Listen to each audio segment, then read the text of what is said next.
हमारे देश का सिनेमा, भारत का सिनेमा। चलो चले। भारत माता की जय। भारत माता की जय।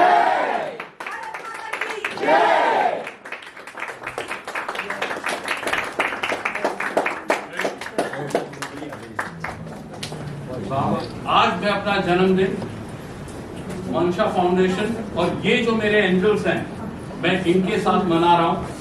सो अभी 1 मिनट में केक कटिंग होगी और ये मेरी लाइफ के एंजल्स हैं। करेक्ट? सो एक बार clap.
We give platform for children with special needs in the field of fashion, self-defense, grooming, to make them independent overall.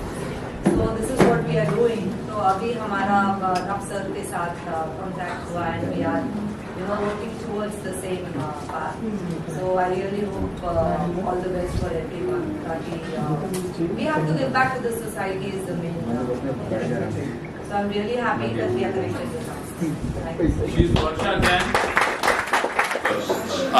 सबसे पहले तो सभी का और आप सभी का बहुत बहुत धन्यवाद कि आप लोग HRI आए और धन्यवाद इस बात का कि पिछले 2 साल लगातार स्टूडेंट्स का, आप लोगों का, चंद्रशेखर जी का, आई का, इनका सपोर्ट लगातार हमारे साथ रहा।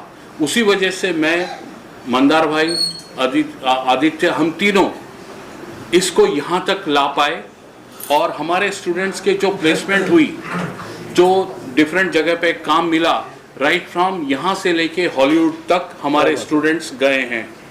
क्या बात है। तो उसकी बहुत खुशी है और ये हमारा हर साल 4 दिन का यूथ फेस्ट होता है जो 30th से शुरू होता है 30 तारीख को, और 30 तारीख को दादा साहब फाल्के जी का जन्मदिन था। उस दिन से ये यूथ फेस्ट शुरू होता है। उनकी फिल्में दिखाई जाती है, उनके बारे में डिस्कशन होता है, उनकी डॉक्यूमेंट्रीज दिखाई जाती है, पैनल के लोग आते हैं और उसके बाद कभी बाबा पहले दिन आते हैं क्योंकि 30th को बाबा को इतना काम होता है जो हम सोच ही नहीं सकते।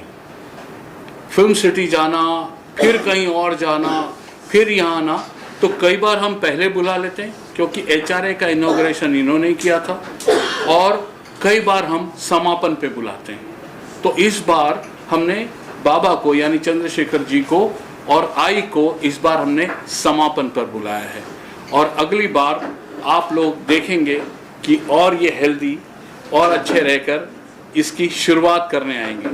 सो ये यूथ फेस्ट बेसिकली इसलिए है कि हम वर्तमान में रहकर क्या हुआ था, कैसे ये सिनेमा आज इतनी बड़ी इंडस्ट्री बना, उसके बारे में HRI के स्टूडेंट्स को, बाकी के लोगों को ये बात पता होनी चाहिए कि कैसे इस शख्स ने एक छोटा सा जो जे स्कूल ऑफ आर्ट्स में पढ़ता था, जिसका इतना बड़ा विजन था। आप उनके कोट्स पढ़ेंगे तो आपको पता चलेगा कि वो बोलते थे मैं सिनेमा इसलिए बनाना चाहता हूं कि एक दिन मैं चाहता हूं कि इंडिया में सिनेमा की अपनी इंडस्ट्री खड़ी हो।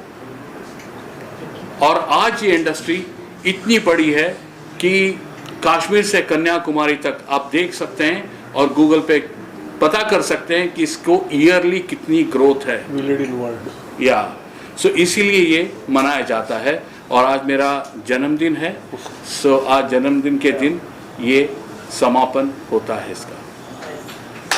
पहले तो मैं शुक्रगुजार हूँ नव कुमार जी का। अरे सर कि- ऐसा मत बोलिए। नहीं, नव कुमार का जी का आपको ऑकवर्ड लगता होगा तो पहले इनॉग्रेशन के लिए हमें बुलाया था स्कूल का, और अब आज एक समारोह के टाइम उन्होंने मुझे स्पेशली बुलाया। मैं बहुत शुक्रगुजार हूँ। आज बहुत इम्पोर्टेंट दिन है, 3 मई ये आपका बर्थडे है जी। मैं आपको बहुत सारी ढेर सारी थैंक यू। शुभकामनाएं देता हूँ। Thank और 3 मई को राजा हरिश्चंद्र रिलीज हो गई थी दादा साहब फाल्के की, so that is also very important. मतलब इंडिया की पहली पिक्चर कोरोनेशन थिएटर में 3 मई को रिलीज हो गई थी, तो this date is very important. Yeah. तो यू आर सिलेक्टेड दैट, तो मुझे बहुत खुशी है। हाँ, क्योंकि वो कैरेक्टर में दादा साहब का कैरेक्टर में खुद में गया, थोड़ा सा अंश मेरे हम में है, तो मैं इमेजिन किया कि कैसे उनकी पोजीशन तभी हो गई, बाद में कैसे पत्नी ने निभाया। तो मेरे ख्याल say that was very important. जो आज फिल्म इंडस्ट्री इतनी बड़ी दिख रही है, that capital of this film industry raised by the woman, या that so she is the mother of Indian cinema. Correct. That is very important. Damkumar ji, हम students को भी ये पॉइंट कैरी करना चाहिए आगे। He is a father because why he is a father, because there is a mother. That's why I said Saraswati ji का भी Yeah. उतना ही इम्पोर्टेंट Yeah. रोल था। Sure. तभी मैंने सरस्वती सही जी बात को है। एम्फेसिस नहीं, करके सही बात बताया है। कि सरस्वती जी थी और वो हमारे देश की थी, सही बात है। तो और ये सपने पूरे। बराबर है। और ये कलाकार लोगों ने जो पेश किया, बहुत ही बहुत मेरे ख्याल से उन्होंने सिर्फ थ्योरेटिकली बाय हार्ट नहीं किया, लेकिन वो they were living. It is very difficult in short time ये करना बहुत, और मेरे ख्याल से रिहर्स भी किया होगा उन्होंने बहुत सारे। तो वो फाल्के जी का काम, वो सरस्वती का काम करने, और 2 छोकरे भी कितने क्यूट, बहुत हाँ, वो तो सामने बहुत अच्छे बैठे लगे, अंदर बैठे। बहुत क्यूट। सर आपसे मैं इतना कुछ बड़ा आदमी नहीं, मैसेज देने काबिल, लेकिन एक बड़े आदमी के एक छोटा सा नाती करके मैं बोल सकता हूँ कि जो कुछ मैं देख रहा हूँ कि ये इंडस्ट्री में इतनी सारी ओपनिंग्स है। Why everybody wants to become hero heroine. बहुत टेक्निकली भी बहुत कुछ कर सकते हैं। जी जी। हर टाइम शाहरुख खान सलमान खान बनने की मीन ठीक है, let it be, they are good, but वो बनने की कोशिश मत करो। Don't get frustrated, there are so many things. एक एडिटर अच्छा, everybody is recognise in this industry. Yes. तो मेरे ख्याल से वो ये जो जनरेशन ने देखना चाहिए कि तभी तो पहले कुछ ये नहीं थे इतने, अभी तो कितने सारे OTT प्लेटफॉर्म है, कितने देयर टैलेंट के लिए बहुत स्कोप है, TV cinema. So they can try the other technical aspects also. They can learn, like जी, जी. They can try there even if they may not be fit to be in lead role. ऐसा मुझे लगता है। हाँ, मैं कहना चाहूँगा कि इस समय का जो दौर चल रहा है ना, वो किसी एक एस्पायरिंग, चाहे वो एक्टर है, राइटर है, डायरेक्टर है, सिनेमाटोग्राफर बनना चाहता है, इस समय का बेस्ट टाइम है कुछ बनने के लिए। क्योंकि आप इमेजिन करिए कि अगर करीब 1500 फिल्में बन रही हैं और एक फिल्म में अगर 50 कैरेक्टर होते हैं, तो आप इमेजिन करिए कि कितने कैरेक्टर्स आपके पास अवेलेबल हैं। बस शर्त ये है कि आप जो बनने के लिए मुंबई आए हैं, आप जो बनने के लिए मुंबई आए हैं, आप फोकस उसी पे रखिए कि क्या बनने में मुंबई आया था। मिनिमलिस्टिक लाइफस्टाइल से आप ज़िंदगी गुजारिए। और यहाँ पर आप देखिए, अगर मैं चारों सुपरस्टार्स की बात करूँ तो चारों की ज़िंदगी बहुत सामान्यता से शुरू हुई थी, पर चारों में एक कॉमन बात थी, और वो था उनका डेडिकेशन और उनका फोकस नहीं हटा। ऊंच नीच जिंदगी में आए, सब कुछ हुआ। हम आते हैं ए इंडस्ट्री के लिए, पर कुछ समय हमारे पास जब काम नहीं होता है तो हम ए इंडस्ट्री में पार्ट टाइम जॉब नहीं ढूंढ के थोड़े और ज़्यादा पैसों के लिए बी इंडस्ट्री की तरफ जब जाते हैं, वो हमारा फेलियर होता है। हमें इसी इंडस्ट्री में रहना चाहिए क्योंकि ये वीकली इंडस्ट्री है। वीकली इंडस्ट्री हमेशा बहुत ज़्यादा एंग्जाइटी से भरी होगी, आपको वो फेस करना आना चाहिए। और मैं आज बता रहा हूँ, यहाँ पर कोई नेपोटिज्म, कोई इस तरह की बातें नहीं है। जिसको कला आती है, जिसको कैमरे के सामने एक्ट करना आता है, जिसको लिखना आता है, जिसको डायरेक्ट करना आता है, वो यहाँ 100% कामयाब होगा ही होगा। दूसरी बात, लोग कहते हैं कि फिल्म स्कूल नहीं जाना चाहिए, फिल्म स्कूल से नहीं पढ़ना चाहिए। I don't agree with this. जब आप किसी एक, आपको समझना चाहिए थिएटर और फिल्म में क्या फ़र्क है। ये फिल्म इंडस्ट्री है और इंडस्ट्री के आगे दो अल्फाज लगते हैं, प्रोडक्ट एंड ब्रांड। पहले आप रॉ होते हैं, रॉ से प्रोडक्ट बनते हैं। प्रोडक्ट आप कब तक हैं? जब तक लोगों के दर दर जाके काम मांग रहे हैं। और ब्रांड कब है? जब दुनिया आपके दर पे बार बार आपसे काम मांगने आ रही है। सही बात।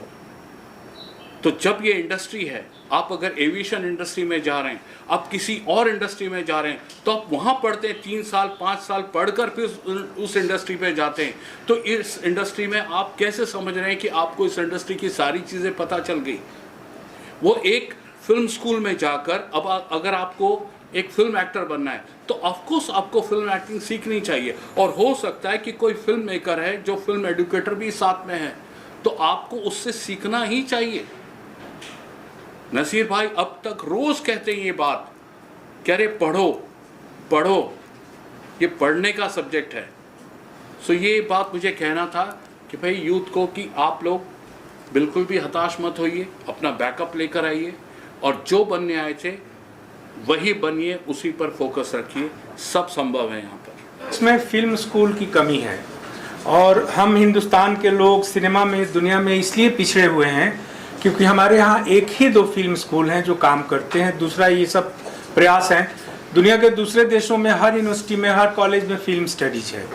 तो जब तक सिनेमा हमारे देश में शिक्षा का माध्यम नहीं बनेगा, तब तक हम दुनिया में अपना नाम ऊंचा नहीं कर पाएंगे।